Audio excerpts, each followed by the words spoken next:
নমস্কার বন্ধুরা, সঞ্চিতার রান্নাবান্না চ্যানেলে আপনাদের সবাইকে ওয়েলকাম। বাড়িতে চিকেন রয়েছে, কিন্তু ভাবছেন চিকেনটাকে টেস্টি অ্যান্ড হেলদি কীভাবে বানাবেন? তো চলুন এই রেসিপিটা আপনাদের জন্য। বাড়িতে তো স্টিউ বানিয়ে অনেকেই আপনারা খেয়েছেন, কিন্তু হাতে একদমই কম সময় এবং সহজ পদ্ধতিতে আপনারা স্টিউ বানাতে চান, চলুন তো রেসিপিটা আপনাদের জন্য। দেখুন, আমি নিয়ে নিয়েছি দুটো আলু মিডিয়াম সাইজের, এরপর নিয়ে নিয়েছি একটা ছোট্ট সাইজের গাজর।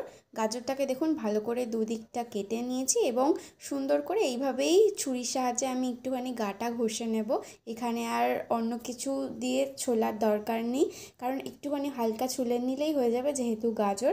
তারপর মাঝখান থেকে এরকমভাবে আমি হাফ করে কেটে নিয়ে আবার তার মাঝখান থেকে এরকমভাবে কেটে নিয়ে এবং দু সাইড থেকে আমি দেখুন ভাগ করে নিয়েছি যেমনভাবে, এবং তারপর একটু ছোট করেও কেটে দিতে পারি, বা এরকম যদি আপনারা রাখতে চান এইভাবেও আপনারা রাখতে পারেন।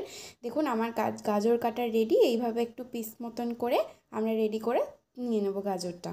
এরপর আসবে বিমসগুলোকে আমি সুন্দরভাবে কেটে নেব। তার আগে বলি, সবজিগুলোকে আমি সুন্দর করে ধুয়ে নিয়েছি পরিষ্কার জল দিয়ে, তারপর আমি সব সবজিগুলোকে কাটছি। সেই জন্য দেখুন বিমসগুলো এই বড় বড় একটুখানি কেটে রেখেছি, যাতে দেখতেও একটু সুন্দর লাগে, বা সিদ্ধ হয়ে যাওয়ার পর যাতে না সবজিগুলো একদম পুরোপুরি গলে যায়। তারপরে দেখুন নিয়ে নেব পেঁপে নিয়েছি আমি। দেখুন একটা ছোট সাইজেরই পেঁপে নিয়েছি, কিন্তু আমার এত বড় পেঁপেটা লাগবে না, আমার লাগবে একদমই হাফ। তাই জন্য এরকমভাবে হাফ কেটে নিয়ে মুখটাকে ভালো করে কেটে নিই এবং খোসাটাকে ছাড়িয়ে নিয়েছি। তো দেখুন এরকমভাবে লম্বা লম্বা করে কেটে নেব, 2-3 চির কেটে নিয়ে তারপর সেটাকে আমি মাঝখান থেকে চির করে নেব। একটু ছোট সাইজেরই রাখবো, বা এটাও যদি আপনারা বড় রাখতে চান সেটাও বড় রাখতে পারেন, কিন্তু হ্যাঁ, সবজিগুলো একটুখানি মোটা মোটা কাটার চেষ্টা করবেন, যাতে না একদম গলে গিয়ে স্টিটো বাজে হয়ে যায়। তো তারপর দেখুন টমেটো নিয়ে নিয়েছি, টমেটো আমার একটাতেই হয়ে যাবে। দেখুন টমেটো এরকম মুখটাকে বাদ দিয়ে ভালো করে মাঝখান থেকে আমি চিড়ে নিয়েছি, এবং তারও আমার মাঝখান থেকে চিড়ে নিয়ে দুভাগ করে নেব, এবং তারপর একটা ছোটো সাইজের করে নেব। দেখুন আবার আর একটা চির করে আমি এরকম ছোট, দেখুন দুবার করে যেমন চির হয় ওরকম ছোটো সাইজের করে নিয়েছি। তো তারপরে এটাকেও আমি তুলে রেখে দেব। এরপর আসবে দেখুন পেঁয়াজ, আমি একটাই পেঁয়াজ নিয়েছি। যেহেতু আমার মাংসর পরিমাণ 250 গ্রাম মাংস, তো তার জন্য আমি একদমই সবজিগুলো অল্প অল্প পরিমাণ নিয়েছি। যতটুকু পরিমাণ নিয়েছি সেটাকে আপনাদেরকে দেখালাম। তারপর দেখুন পেঁয়াজটাকে ভালো করে খোসা ছাড়িয়ে নেব। খোসা ছাড়িয়ে নেওয়ার পর পেঁয়াজটাকে ওরকম করে মাঝখান থেকে আমি কেটে নেব ফার্স্ট। তারপরে দেখুন দুভাগ করে নেব, দুভাগ করে নেওয়ার পর ওটাকেও আবার মাঝখান থেকে করব। পেঁয়াজও আমি বেশি ছোট করব না, কারণ সব রকম সবজি বেশি ছোট করলে অসুবিধা হতে পারে, তো তার জন্য আমি এরকম বড় বড় করেই রাখবো। দেখুন পেঁয়াজ কাটাও আমার এরকমভাবেই রেডি। আপনারা যদি চান পেঁয়াজটাকে এরকমভাবে মাঝখান থেকে ভাগ করতে, সেটাও করতে পারেন। দেখুন আমি কেটে নিয়েছি পেঁয়াজ এরকমভাবে লম্বা লম্বা করে। তারপরে দেখুন ঝালের জন্য কাঁচা লঙ্কা নেব। আমি কাঁচা লঙ্কা এখানে 4টে ব্যবহার করেছি, এবং কাঁচা লঙ্কাগুলোকেও মাঝখান থেকে এইভাবে ঠিক চিড়ে নিয়েছি। আপনারা যদি বেশি ঝাল খেতে না পছন্দ করেন, তাহলে ঝাল একটু অল্প পরিমাণেই দিতে পারেন, 1 বা 2 কাঁচা লঙ্কা দিলেই হবে। আমি এখানে একটু বেশি ঝাল নিয়ে নিয়েছি। তো তারপরে দেখুন আমি নেব এখানে ধনেপাতা বেশ কিছুটা নিয়েছি, ভালো করে ধুয়ে নিয়ে আমি ধনেপাতাগুলো নিয়ে নিয়েছি। এরপর বাকি রসুন আর আদা। যেহেতু আমার মাংসর পরিমাণ অল্প, তো তার জন্য দেখুন আমি 3 কোয়া রসুন নিয়ে নিয়েছি, আর তার সাথে নিয়ে নিয়েছি খুবই অল্প পরিমাণ আদাটাকে আমি ভালো করে ঘষে নেব, বা ছোটো ছোটো করে পিস করে কেটেও নিতে পারেন। দেখুন আমি এখানে চিকেন নিয়ে নিয়েছি 250 গ্রাম। 250 গ্রামের চিকেনে আমার হয়ে যাবে। এখানে বোনলেস উইথ বোন দুটোই রয়েছে। চিকেনটাকে আমি ভালো করে গরম জলে পরিষ্কার করে ধুয়ে নিয়েছি, যেহেতু এখন পোলট্রির মুরগি, তো তাই জন্য ধুয়ে নেওয়াই ভালো।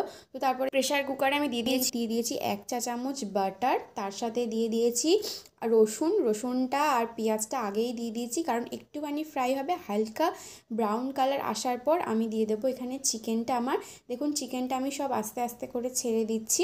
চিকেনটাকে দেওয়ার পর এই মুহূর্তেই আমি লবণ দেবো না, ভালো করে আগে নাড়িয়ে নেব। দেখুন এরকমভাবে ভালো করে নাড়িয়ে নিতে হবে। তারপরে দেখুন তেজপাতা আমি দিয়েছি, তেজপাতা আপনারা আগেও দিতে পারেন, কিন্তু আমি পরে দিয়েছি। তেজপাতা দিলে একটা ফ্লেভার আসবে।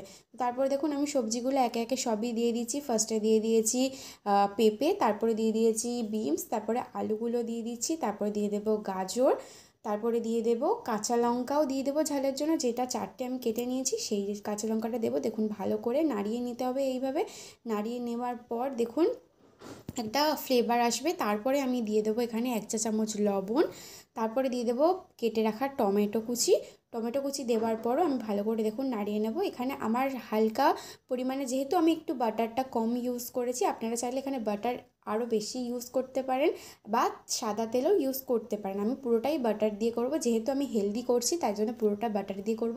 তারপরে দেখুন আদাটা কেটে রেখে দিয়েছিলাম, সেই আদাটাকে দিয়েও ভালো করে নাড়িয়ে চাড়িয়ে জল ঢেলে দেব।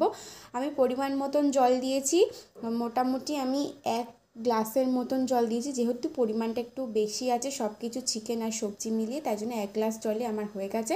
তারপর দেখুন ওপর থেকে আমি গুঁড়ো গোলমরিচ ছড়িয়ে দিয়ে ভালো করে ঢাকা দিয়ে দেবো। প্রেশার কুকারেই একেবারে আমি করছি, প্রেশার কুকারে একেবারে করলে পুরো জিনিসটা একসাথেই সিদ্ধ হবে আর মাংসের গায়ে মশলাগুলো খুব সুন্দরভাবে ঢুকে যাবে।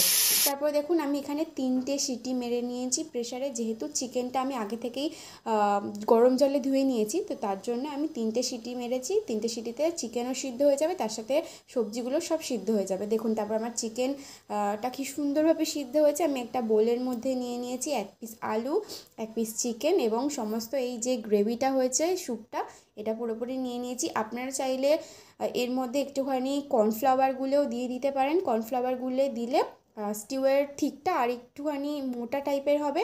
আমি দিইনি, আমি একটুখানি এইভাবেই রাখতে পছন্দ করেছি। তার মধ্যে দিয়ে দিয়েছি 1 চামচ বাটার আর উপর থেকে একটুখানি ছড়িয়ে দিয়েছি গোলমরিচ গুঁড়ো। তার টেস্টটা খুবই সুন্দর হয়। আপনারাও যদি চাইছেন বাড়িতে এত সুন্দর এবং এত অল্প সময়ের মধ্যে চিকেন স্টিউ বানাবেন, তো বানিয়ে নিতে পারেন। রেসিপিটা কেমন লাগলো অবশ্যই কিন্তু জানিয়ে দেবেন।